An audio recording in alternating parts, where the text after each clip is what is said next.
flank steak for dinner. And you know, flank steaks aren't that expensive when you consider how much meat you get per person. There's very, very little waste. So what I'm going to do is show you one of my favorite marinades for flank steak. And you want to start, of course, off with the flank steak. And if you look at flank, the way the meat runs, it's this long way like this. That's the way the fibers run. So when you're going to see me cut it in a few minutes. We're going to cut across the grain. Otherwise, it's stringy and too tough. So this is about a 1.5 pound flank steak, really well trimmed. You could also use flat iron.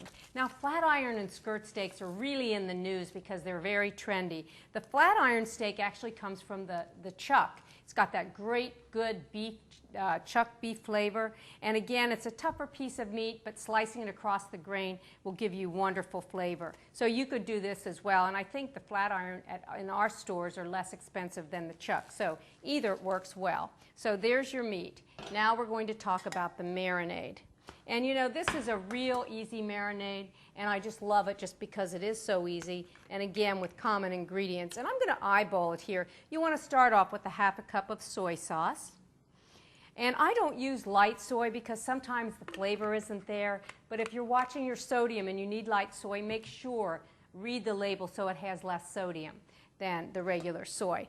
And to that I'm going to add 1/4 cup of brown sugar. And when you measure brown sugar, make sure you measure it really packed well. And we're going to add 1/2 teaspoon of ground ginger. And ginger has a sweet, hot flavor. And you're going to add a clove or 2 of garlic. I am going to go ahead and press the garlic. And whoops, when you press garlic, you expose more of the garlic to air, and you get really an intense, intense flavor. And this is just a great little garlic press too. Now, if I were cooking garlic after I chopped or minced it or pressed it, I would let it sit about 10 minutes. And the reason is all those helpful nutrients that are in garlic will develop and bloom if you let it sit a minute or 2 or even up to 10. There you go. So now we're going to add a shallot. And a shallot is a member of the onion family. And it's a very cross between, I guess, an onion and garlic to my palate. And they usually, when they're grown, they usually come to a bulb. And you just want to mince this as fine as you can. Now again, if you don't have shallots, what can you use? I've already used red onion, it works. And a yellow storage onion works too. So really just use whatever you have on hand. That's going to be a couple tablespoons. And just chop it the way you want. And again, it can be a rough chop because this is not going to go into the finished grilled meat. There we go. And we're going to add a little bit of sesame oil. Now, this is extra. It doesn't need to be in here, but I like the toasted sesame oil. And when you open these nut oils or seed oils, always put them in the fridge to store them because they go rancid really quickly. Okay, you want about 2 tablespoons of olive oil. Again, what happens if you don't have olive and you have peanut or canola? That's fine too. We're going to add some freshly ground pepper. Always have a pepper mill on hand. May cost you a little bit, but you get an explosion of flavor. And as far as the salt, not so much. You can always salt it afterwards. So that should do it. And just because I had some fresh thyme in the garden, I'm going to add some fresh thyme leaves. And you know, thyme is like a medicine chest in a plant. It's antibacterial. It's really delicious. And it adds a little bit of a peppery flavor. And when you cook with thyme, here's a tip. Just put this whole stem with the leaves attached into your soup or stew. What happens is, as it cooks, all the little leaves will fall off, just leaving the stem behind. This is sort of a sweet, savory marinade, really one of my favorites. And it's great for kids, too, because it's not too spicy. Okay, there you go. Now what I'm going to do next is get my bag, because I like to marinate them in baggies. And this is called reality cooking here in the firehouse kitchen.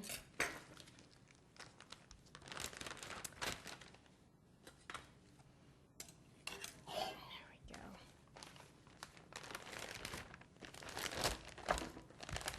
Want to lay it out flat in the bag. Oh, you know what I forgot? Not really necessary, but this is a good tip. I like to score my meats, especially beef, flank steak, and flat iron like this. The reason is that cuts down on the marinade time if you're in a hurry, and it also gives the surface of the meat, you've got some little indentations in there, and it just helps the marinade go through quicker.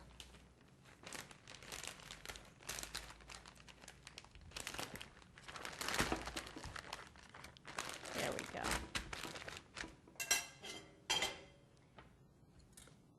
Now what we're going to do, we're just going to pour our marinade over. Make sure you get all the good stuff there.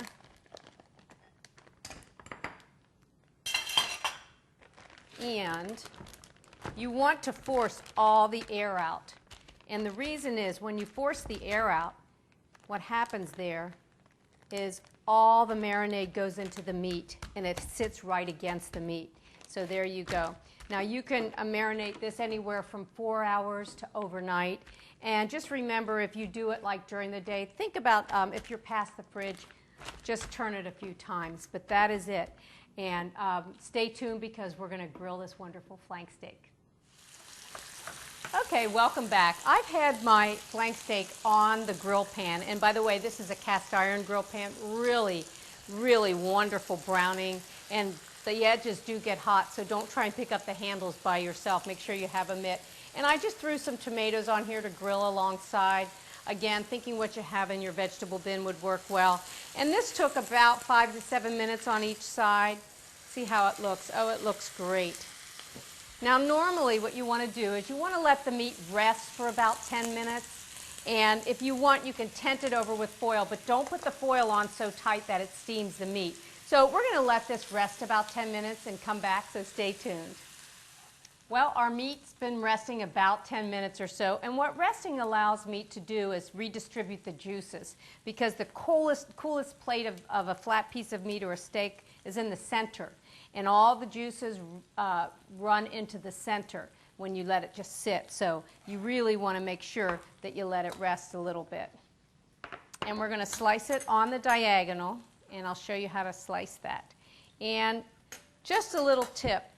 If you take your honer, sharpening steel, whatever you want to call it, and give your knife a few swipes every time you use it, starting from the heel all the way to the tip, they will stay razor sharp.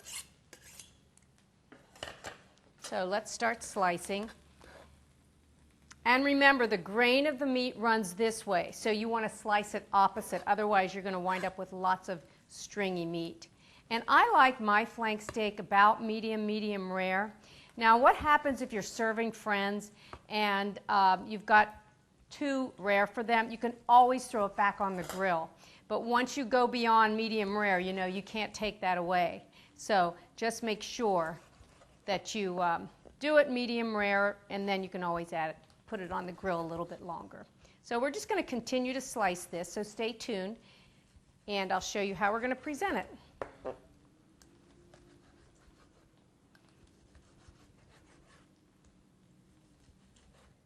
Well, look at how many slices I got out of a 1.5 pound flank steak. That should serve 3 to 4 people generously.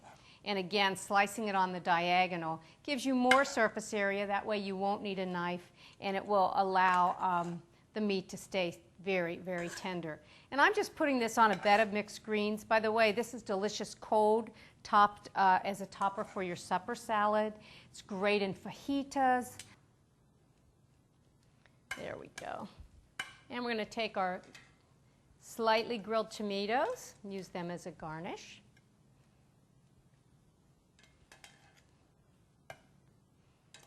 I like this one, the skin blistered off. That looks good. And we'll just garnish it with a few sprigs of thyme because thyme was in the marinade. So there you go. Easy flank steak.